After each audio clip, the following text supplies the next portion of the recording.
This short video will show you how to gut and skin rabbits so that they are ready for the food chain. I will show you a more unconventional method that works well and reduces the risk of fly contamination during the summer months. The rabbits should be gutted as quick as possible after they have been shot. This method here is the push gutting method, where no incision is made with a knife. You simply begin to squeeze the guts towards the rear of the rabbit until they exit, starting at the rib area and working down until all the guts is under pressure at the rear of the rabbit, and a final push will bring them out all in one go. This is a nice clean way of removing the guts, and it comes into its own in the warm weather because you have no split made with a knife, so the risk of fly contamination to the meat is reduced. I will just go through this with you again. So start squeezing the guts from the rib cage down once under pressure. One final push brings them out all in one go. As you notice here, nothing's burst open, no contamination inside that rabbit. Everything's nice and clean. Now we have a little exit wound where everything came out, but no split in the rabbit, reducing any contamination from flies or insects. On some big buck rabbits this method can prove to be a little difficult until you master the method.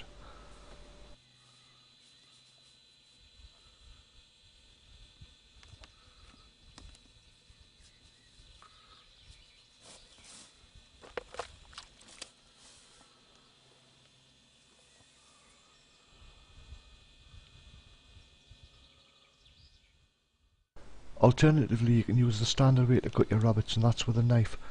For this method you don't need a big clumsy knife. A short pocket knife is more than suitable, as you're only using the tip of the blade. I always hold the rabbit by the front legs and cut down using only the tip of the blade, so that you don't nick any of the intestines. I've seen some people destroy rabbits when trying to gut them, by sticking knives right in and ripping the front of the rabbit open along with the guts. This causes instant contamination to the meat from the contents of the guts.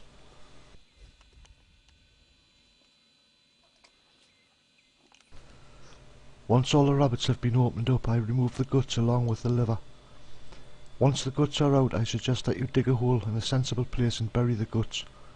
Nobody likes to see piles of guts left lying about, and especially on shooting estates, as this will attract other unwanted vermin.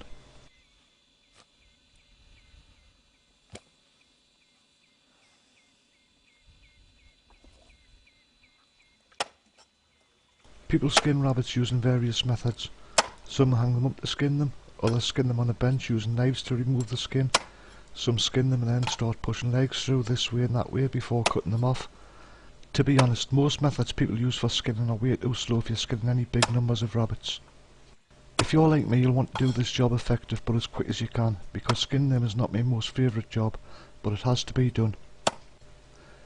If your buyers want fresh rabbits straight from the field, you will need to work quick, so that they're still fresh when them get them delivered.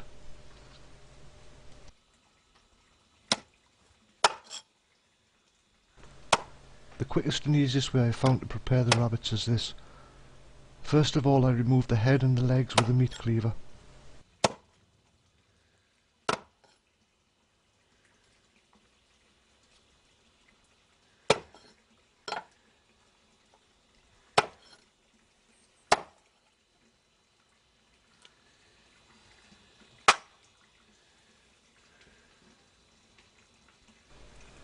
Once all the heads and legs are removed, I make an incision through the skin with a knife in the middle of the back.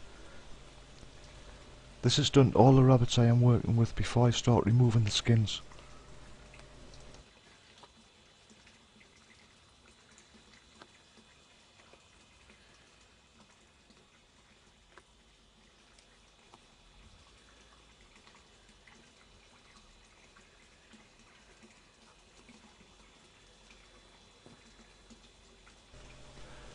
Once all the rabbits have cut through the skin in the back area, then I start to remove the skins by placing my fingers in the split I made and pull either way. I will do this slower than normal so that you can see how this method works.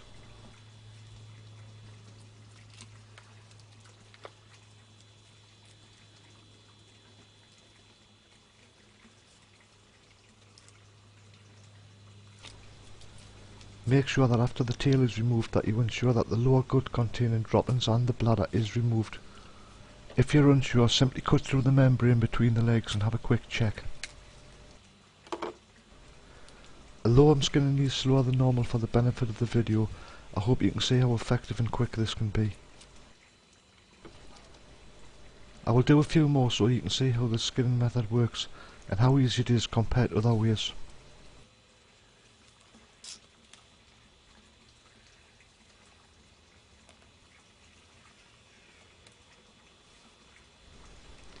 You can see now why all the rabbits must be headshot, so that no rabbits are bruised or contaminated with the contents of the guts. All rabbits going back into the human food chain must be first class condition, unmarked and prepared in the correct way.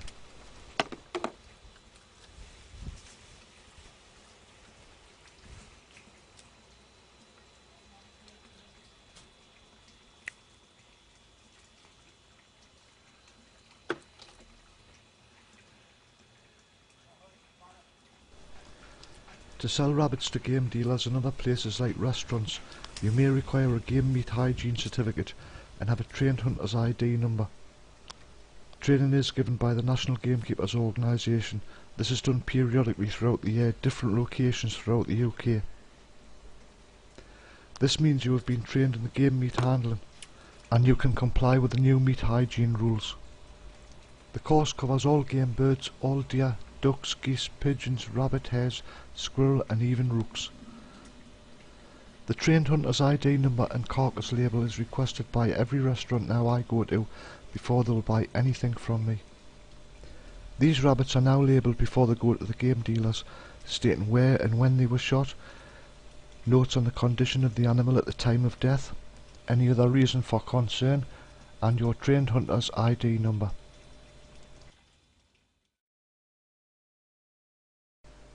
All the smaller stuff I shoot does not go to waste. I strip all the nice tender meat off and bake them into rabbit and black pudding pies. The pies feed the family, and I also give some back to the farmers and the keepers. It's just a way of saying thanks for letting me work the way I do.